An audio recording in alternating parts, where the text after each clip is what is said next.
Hello बच्चों, let's read this question. The question says that alpha particle are doubly charged helium ion having mass of, अब यहाँ पर dash. तो इस बच्चों filling the blanks type question है। तो सबसे पहले समझेंगे की कॉन्सेप्ट। की कॉन्सेप्ट होगा मास ऑफ अल्फा पार्टिकल्स। तो अल्फा पार्टिकल का मास कैसे पता करेंगे, जरा ध्यान से समझेंगे बच्चों। Die positive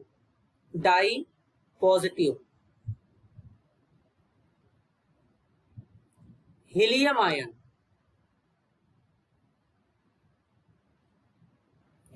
ions are called alpha particles. कहने का मतलब है बच्चों, डाई पॉजिटिव हीलियम आयन जो होता है उसी को अल्फा पार्टिकल कहते हैं। Alpha particle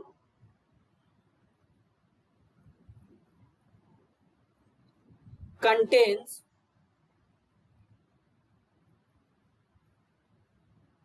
to neutron,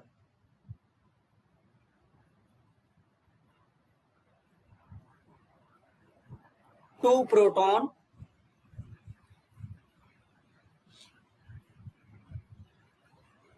same as the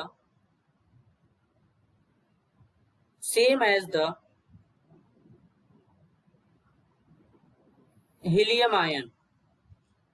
अब बच्चों अगर हम बात करें, जैसे कि हमारा यहाँ पे हीलियम है, हीलियम का एटॉमिक नंबर 2 होता है, मास 4 होता है। हीलियम में से 2 इलेक्ट्रॉन निकाल देंगे तो हीलियम के ऊपर 2 का पॉजिटिव चार्ज आएगा, एटॉमिक नंबर अभी भी 2 रहेगा, मास इसका 4 ही रहेगा बच्चों, 2 इलेक्ट्रॉन निकल जाएगा। तो इसे क्या बोला जा रहा है? इसे बोला जा रहा है अल्फा पार्टिकल। अब जैसे कि अल्फा पार्टिकल बोला जा रहा है, अब अल्फा पार्टिकल में 2 न्यूट्रॉन 2 प्रोटॉन है, जैसे कि हीलियम आयन में होते हैं। अब जरा हीलियम आयन में कैलकुलेट करके देखते हैं।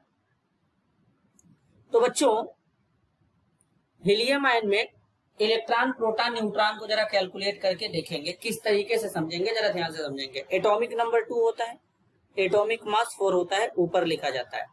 अब एटॉमिक नंबर को कैपिटल जेड से रिप्रेजेंट करते हैं, 2 हो जाएगा। एटॉमिक मास को कैपिटल ए से रिप्रेजेंट करते हैं, 4 हो जाएगा। अब इसमें हम प्रोटॉन कैलकुलेट करना चाहते हैं, तो जो प्रोटॉन होता है वो एटॉमिक नंबर के इक्वल होता है। तो यानी इसका प्रोटॉन कितना हो जाएगा? 2 हो जाएगा। अब इसके बाद इलेक्ट्रॉन कैलकुलेट करेंगे। तो इलेक्ट्रॉन अगर हमारा एटम न्यूट्रल होता है तो इलेक्ट्रॉन का नंबर प्रोटॉन के इक्वल होता है, लेकिन जब कोई चार्ज होता है तो इक्वल नहीं होता बच्चों। अब पॉजिटिव चार्ज होगा तो इलेक्ट्रॉन रिमूव करेंगे और नेगेटिव चार्ज रहेगा तो इलेक्ट्रॉन ऐड करेंगे। तो 2 पॉजिटिव चार्ज है, 2 इलेक्ट्रॉन रिमूव कर देंगे तो इसके पास इलेक्ट्रॉन कितना हो जाएगा? 0।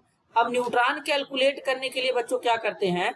न्यूट्रॉन कैलकुलेट करने का जो तरीका होता है, एटॉमिक मास में से यानी कैपिटल ए में से एटॉमिक नंबर या प्रोटॉन को माइनस कर देते हैं। तो 4 में से 2 माइनस करेंगे तो न्यूट्रॉन कितना आ जाएगा बच्चों? न्यूट्रॉन यहाँ पे 2 आ जाएगा। तो इसी तरीके से जो अल्फा पार्टिकल होता है इसमें भी प्रोटॉन कितना होता है? 2 होता है, और न्यूट्रॉन कितना होता है? 2 होता है बच्चों, इस तरीके से। तो अगर इसके मास की बात करेंगे तो हीलियम आयन का मास कितना होगा बच्चों? 4 AMU होगा क्या यहाँ पर बच्चों? 4 AMU होगा क्या? तो किस तरीके से जरा समझेंगे। तो यहाँ पर ये मास कितना है? 4 लिखा है, तो हीलियम आयन का जो मास होगा वो क्या होगा? 4 होगा, इसलिए यहाँ पर 4 लिखा गया है। तो इसी तरीके से अल्फा पार्टिकल का मास होगा बच्चों, इसी तरीके से अल्फा पार्टिकल का मास होगा। तो अल्फा पार्टिकल का मास कैसे लिखेंगे, जरा ध्यान से यहाँ पे समझेंगे बच्चों। तो बच्चों यहाँ पर हीलियम आयन का मास होगा 4 AMU।